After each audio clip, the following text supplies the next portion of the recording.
नमस्कार, एक बार फिर आप सभी का स्वागत है। 14 तारीख रविवार को पूरा भारत, पूरा पाकिस्तान ही नहीं बल्कि पूरे विश्व के क्रिकेट प्रेमियों की नजर भारत और पाकिस्तान के उस हाई वोल्टेज मैच पर रहेगी जो लगातार पिछले काफी समय से सुर्खियों में होता नजर आ रहा है। और खासकर ऑपरेशन सिंदूर के बाद भारत और पाकिस्तान के बिगड़ते संबंधों के बावजूद ये मैच होने जा रहा है और हर क्रिकेट प्रेमी बड़ी उत्सुकता से इस हाई वोल्टेज मैच का इंतजार कर रहा है। कैसा रहेगा ये मैच और कौन बाजी मारेगा इस हाई प्रेशर गेम में, और क्या रहेगा पिच का मिजाज, क्या प्लेइंग 11 रहेगी और किस प्रकार पाकिस्तान की पेसर जब भारत की जो फिरकी का जादू है इस मैच में देखने को मिलेगा, इन सब के जवाब देने के लिए मेरे साथ जुड़ चुके हैं जम्मू कश्मीर के जाने माने क्रिकेट खिलाड़ी दीपक डोगरा जी, जो इस वक्त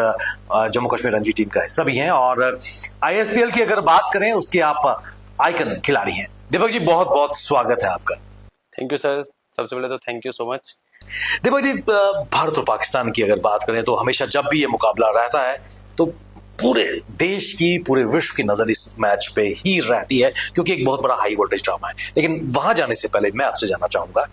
जिस प्रकार भारत और पाकिस्तान के संबंध बिगड़ते हुए नजर आए और ऑपरेशन सिंदूर हुआ, उसके बाद भारत ने जो इंडस वाटर ट्रीटी है पानी बंद कर दिया। उन्होंने कहा कि जो बिगड़ते रिश्ते हैं पॉसिबल नहीं होगा। और अभी हाल ही में जो वेटरन्स की चैंपियनशिप भी हो रही थी, भारतीय टीम ने सेमीफाइनल मैच में पाकिस्तान के खिलाफ नहीं खेला। उसमें भी स्टार प्लेयर थे, हरभजन सिंह थे, सुरेश रैना थे, यूसुफ पठान थे, अभिनव थप्पा थे, बाकी प्लेयर थे। कितना जायज है कि इस तरह की अगर क्रिकेट टाइज की अगर बात करें या स्पोर्टिंग टाइज की अगर बात करें, क्या मैच होना चाहिए या नहीं? देखिए सर, अगर तो बात मैच की जाएगी तो मेरे हिसाब से मैच तो होना चाहिए सर, क्योंकि देखिए जैसे कि मैं आपको बता दूं कि सब लोग जानते हैं कि जो स्पोर्ट्स है वो एक हमें डिसिप्लिन सिखाता है। स्पोर्ट्स एक फ्रेंडशिप बताता है कि फ्रेंडशिप क्या चीज़ है, वो सब हम स्पोर्ट्स के थ्रू ही सीख सकते हैं। तो जो मैच वहां पे नहीं हुआ था, सेमीफाइनल मैच था, काफी बड़ा मैच था। और अगर मैं बात कर दूं इंडिया पाकिस्तान के मैच की, तो वो एक ऐसी चीज है, चाहे वो एशिया कप है, चाहे वो कोई भी लीग रहेगी, चाहे वर्ल्ड कप है, कुछ भी है, तो इंडिया पाकिस्तान का एक ऐसा मैच होता है कि जैसे आपने बताया कि पूरे वर्ल्ड की नजर उस पर होती है, रोमांच रहता है, काफी सारे लोग वहां पे आते हैं, फैंस आते हैं। तो वो मैच ना होना तो मेरे हिसाब से बनता ही नहीं है। और वो भी कहीं ना कहीं मैं मानूंगा कि गलत हुआ जो इंडिया चैंपियंस का मैच नहीं हुआ। अगर वो मैच होता, जैसे कि आप बात कर रहे हो कि अगर ऑपरेशन सिंदूर के बाद कुछ हमारे रिलेशंस खराब हो रहे हैं, बड़ी सारी चीजें हैं, बट मेरे को लगता है कि स्पोर्ट्स को उसके साथ कंपेयर नहीं करना चाहिए, क्योंकि स्पोर्ट्स एक ऐसी चीज है ना, जैसे मैंने अभी आपको पहले भी बताया कि डिसिप्लिन सिखाता है, हमें फ्रेंडशिप सिखाता है। हाँ, अगर आपके अंदर कुछ भी जज्बा है, कुछ भी है, आप वो मैच खेलिए, मैच में अपना दिखाइए कि हम अपने देश के लिए हमें कितना प्यार है। आप पाकिस्तान को हराते, उसमें हमारे जितने भी देशभक्त हैं या जितने भी क्रिकेट फैंस हैं वो खुश होते, बट मैच नहीं हुआ, इंडिया किस्म से डायरेक्टली बाहर हो गया, तो वो चीज कहीं ना कहीं नहीं होनी चाहिए सर। इसमें कोई दो राय नहीं कि एक स्पोर्ट्स पर्सन की अंदर की आवाज आपसे निकली है। और भारत और पाकिस्तान की अगर बात करें, चाहे क्रिकेट की बात करें, हॉकी की बात करें या कोई भी इवेंट हो, कबड्डी की अगर बात करें, अंतर्राष्ट्रीय मंच पे जब भी होता है तो कहीं ना कहीं दोनों देशों के दिलों की धड़कनें बढ़ती हुई नजर आती हैं। और ऐसे में जब 14 तारीख को दोनों टीमें भिड़ेंगी आमने सामने, और इसमें कोई दो राय नहीं है कि हार्दिक पांड्या एक नए लुक में, अवतार में सामने आए हैं और मैचेस तो शुरुआत हो चुकी है, टेम्पो बनता नजर आया है, लेकिन जो बिल्डअप है 14 तारीख तक सीमित नजर आएगा। ऐसे में इस तनाव के बीच, भारत और पाकिस्तान के बीच तनाव है, और जो पहले दिन जब प्रेस कॉन्फ्रेंस थी वो तनाव वहां पर भी नजर आया था, हैंडशेक को लेकर भी।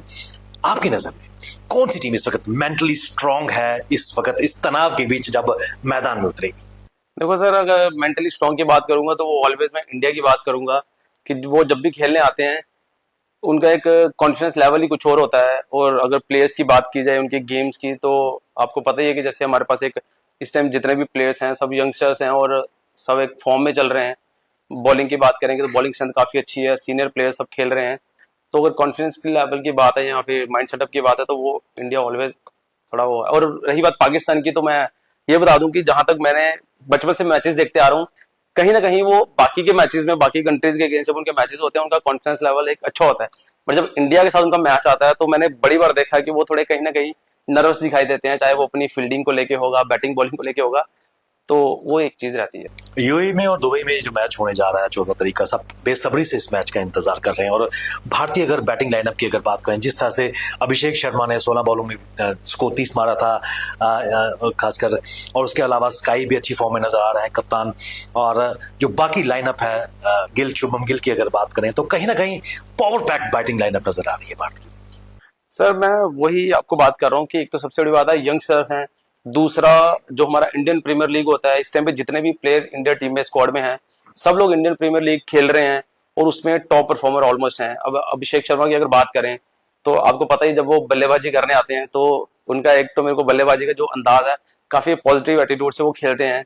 तो वो चीज काफी अच्छी है। क्योंकि आप खुद भी एक लेफ्टी हैं और कहीं ना कहीं अभिषेक शर्मा की जो बैटिंग है कहीं ना कहीं युवराज सिंह की झलक उसमें नजर आती है। बिल्कुल सर, अभिषेक शर्मा हो गए, शुभमन गिल हैं, सूर्य कुमार यादव हैं, तो उनको कहीं ना कहीं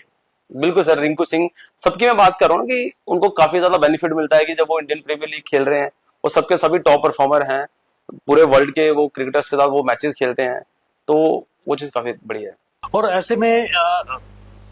पाकिस्तान का जो पेस बैटरी है, शहनशाह अफरीदी की बात करें, हारिस राव की बात करें, कितना इम्पैक्ट उनका इस मैच में देखने को मिलेगा, इस हाई वोल्टेज मैच में? तो देखिए, अगर वहीं जैसे मैंने इंडिया के बैट्समैनों की बात करी तो अगर फास्ट बॉलिंग की स्ट्रेंथ की बात करें तो वो कहीं ना कहीं सबको पता है कि अगर पाकिस्तान के बॉलर्स देखेंगे तो वो पूरे वर्ल्ड में फेमस हैं उनकी पेस को लेके, उनकी पीक को लेके, तो इम्पैक्ट तो उनका रहेगा। बट क्रिकेट है, क्रिकेट में आज के टाइम पे पेस मैटर नहीं करती है और इंडियन बैट्समैन का एक्सपीरियंस भी काफी अच्छा है, तो ठीक है, हाई वोल्टेज मैच रहेगा, जितना वहां से पेस से वो बॉल डालेंगे उतना ही हमारे इंडियन बल्लेबाज उनको अपने बैट से जवाब देंगे। दुबई की इस ग्राउंड की अगर बात करें जहां पर ये मैच खेला जाएगा, आपकी नजर में मैदान और जो ड्यू फैक्टर है कितना इंपॉर्टेंट रोल प्ले करेगा इनिशियल इनिंग्स में? सर क्या रहता है कि देखिए, चेजिंग में कहीं ना कहीं तो फर्क रहता ही है इसमें ड्यू फैक्टर में, क्योंकि क्या होता है कि लेट नाइट में ज्यादा ड्यू फैक्टर रहता है, तो बट इस लेवल के जो ग्राउंड्स रहते हैं, विकेट्स रहते हैं, तो मेरे को लगता नहीं है कि वहां पे इतना कोई परेशानी होती है, क्योंकि वो ऑलरेडी यूज टू है सब प्लेयर्स। और अगर कहीं ना कहीं ड्यू फैक्टर की वजह से दिक्कत आती है वो थोड़ा स्पिनर्स को आती है, तो स्पिनर्स की अगर बात की जाए, जैसे मैं पाकिस्तान के फास्ट बॉलर्स की बात कर रहा हूँ, तो स्पिनर्स में आपको पता ही है कि इंडिया के स्पिनर्स हैं वो पूरे वर्ल्ड में कहीं ना कहीं उनकी क्वालिटी को देखा जाएगा या उनके एक्सपीरियंस को देखा जाएगा, तो मुझे लगता नहीं है कि वो इतना हमारे स्पिनर्स को कोई दिक्कत होने वाला है। स्पिनर्स में मैं आ रहा हूं, और जिस तरह पहले मैच में हमारे जो तिगड़ी ने अच्छी परफॉर्मेंस दी, अक्षर पटेल की अगर बात करें, मिस्ट्री स्पिनर वरुण चक्रवर्ती की अगर बात करें, और उसके अलावा कुलदीप यादव की अगर बात करें, तो कहीं ना कहीं इम्पैक्ट स्टार्टिंग में उन्होंने डाला था और एक वक्त लग रहा था कि एक अच्छा स्टार्ट 26 रन का मिला था, लेकिन उसके बाद ध्वस्त कर दी वो बाड़ी हमारी स्पिनर्स ने। कितना इम्पैक्ट हमारी स्पिनर्स की तिगड़ी पाकिस्तान के खिलाफ नजर आएगी? बहुत बढ़िया रहेगा सर स्पिनर्स का, जैसे मैंने बताया कि इंडिया के स्पिनर्स बहुत ही टॉप क्वालिटी के स्पिनर्स हैं और उनका कॉन्फिडेंस लेवल रहता है कि आईपीएल में हमारे स्पिनर्स भी खेलते हैं, हर एक देश के वो प्लेयर्स को बॉल डालते हैं, हर एक कंट्री के बैट्समैन को वो बॉल डालते हैं, तो उनका कॉन्फिडेंस लेवल कहीं ना कहीं बूस्टअप रहता है और उनका जो एक माइंड सेटअप रहता है, तो वैसे भी जहां तक मैंने देखा है कि पाकिस्तान के जो बल्लेबाज हैं वो कहीं ना कहीं स्पिनर्स पे थोड़ा सा वो वहां पे सर्वाइव करते हैं, तो मेरे को लगता है कि हमारे जो स्पिनर हैं वो अच्छा बॉल डालेंगे। और ऐसे में सभी उम्मीद कर रहे हैं कि मौसम ठीक रहे, खलल ना पड़े इस मैच में, क्योंकि ये भी उम्मीद जताई जा रही है कि इस मैच के बाद कहीं ना कहीं जो फाइनल्स या सेमीफाइनल्स की अगर बात करें, राह पर दोबारा से एक मुकाबला शायद भारत और पाकिस्तान के बीच देखने को मिलेगा और एक बोनस एशिया कप में दर्शकों को, जो क्रिकेट प्रेमी हैं, उनको निरंतर मिल पाएगा। आपकी अगर बात करें, आप खुद भी एक आइकन प्लेयर हैं चेन्नई सिंघम्स के, और कहीं ना कहीं इनर सिटी प्रीमियर लीग की अगर बात करें, एक बहुत बड़ा ब्रांड इस वक्त बनता नजर आ रहा है पूरे भारतवर्ष में, और लगातार आप रणजी के मैचेस भी खेलते आए हैं, तो किस प्रकार मेंटल टफनेस की जरूरत है अगर ग्राउंड पे रहें, क्योंकि कोई भी मैच खेलें प्रेशर तो रहता ही है। आप चाहे एक लोकल मैच खेल रहे हैं, चाहे आप इंटरनेशनल लेवल पे खेल रहे हैं, तो चाहे आप कोई भी एक नेशनल का मैच खेल रहे हैं, देखो बड़े से बड़े प्लेयर जो होते हैं ना, जब वो ग्राउंड में जाते हैं तो उनको कहीं ना कहीं एक नर्वसनेस तो रहती है, क्योंकि देखो अगर जब आप मैच खेलने जा रहे हो, आपको दुनिया देख रही है उस मैच पे, आपके फैंस आए हुए हैं वहां पे, वो आपको नोट कर रहे हैं आपकी बैटिंग, बॉलिंग, फील्डिंग, हर चीज पे, और अगर आप अच्छा करते हो तो आपको लोग अप्रिशिएट भी करते हैं, और कहीं ना कहीं आप देखते हो कि अगर आप कभी परफॉर्म अच्छा नहीं कर पा रहे हो तो लोग आपको वहां पे थोड़ा सा नाराजगी भी जताते हैं, कोई आपको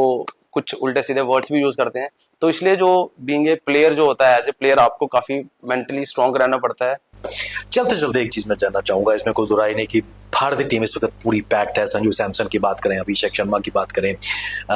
शुभमन गिल की बात करें, स्काई की बात करें, सूर्य कुमार यादव की बात करें, 360 शॉट्स के लिए वो जाने जाते हैं, हार्दिक पांड्या जो अपने नए अवतार में नजर आ रहे हैं। तो ये बल्लेबाजी धमाकेदार होने जा रही है, आतिशबाजी निश्चित तौर पर वहां पर नजर आएगी। लेकिन जो टीम की सिलेक्शंस थी, कहीं ना कहीं सभी कह रहे हैं कि यशस्वी जायसवाल और श्रेयस अय्यर जो इस वक्त अच्छी फॉर्म में थे, उनका सिलेक्शन ना होना दुर्भाग्यपूर्ण है। क्या कहेंगे सर? ऐसा कुछ नहीं है। देखिए, अगर आप सेलेक्टर्स को टारगेट नहीं कर सकते या किसी भी चीज को टारगेट नहीं कर सकते, देखो अगर क्रिकेट की बात की जाए तो हमारे इंडिया में इतना टैलेंट है कि आप 4 टीमें भी बनाओ तो मेरे को लगता है फिर भी कहीं ना कहीं आपकी नजर में best of the best players रह जाएंगे। और वो 4 की 4 टीम्स ऐसी बनेंगी कि आप किसी भी लेवल पे जाके उनको खिलाओगे तो वो प्रॉपर, जैसी आपकी एक टीम रहेगी वैसे ही आपकी 4 नंबर की टीम रहेगी। तो क्रिकेट है, देखिए कभी भी किसी को मौका मिलेगा, अगर किसी को ना मौका मिले वो अगले प्लेटफॉर्म के लिए वेट करे, अगली सीरीज के लिए वेट करे। बस मैं तो यही बोलूंगा, क्योंकि देखिए जो सिलेक्टर्स हैं वो उन खिलाने तो उनको प्लेइंग 11 में 11 ही हैं और टीम सिलेक्शन में उनको 15 ही चूज करने हैं। तो मैं अभी भी आपको ये बात फिर से बताऊंगा कि इंडिया में आज के टाइम में इतना टैलेंट है कि एक प्लेयर के पीछे दूसरा बैकअप रेडी है, दूसरे के पीछे तीसरा बैकअप रेडी है।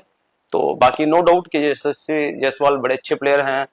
श्रेयस अय्यर जी बहुत बढ़िया बल्लेबाज हैं, तो उनको देखेंगे, इंतजार करेंगे कि अगली किसी सीरीज में उनको मौका मिले। लेकिन इसमें कोई दो राय नहीं है कि इसमें जो हाई वोल्टेज ड्रामा होने जा रहा है और आतिशबाजियां लगातार होंगी। लेकिन फिर भी एक चीज, क्रिकेट अनिश्चितताओं का खेल है और हम आशा करते हैं कि may the better team wins. लेकिन भारतीय होने के नाते हम चाहेंगे कि भारत जीते और आप हमारे कार्यक्रम में आए, खासकर भारत और पाकिस्तान के उस हाई वोल्टेज ड्रामा पर आपने अपनी राय दी। आपका बहुत बहुत धन्यवाद।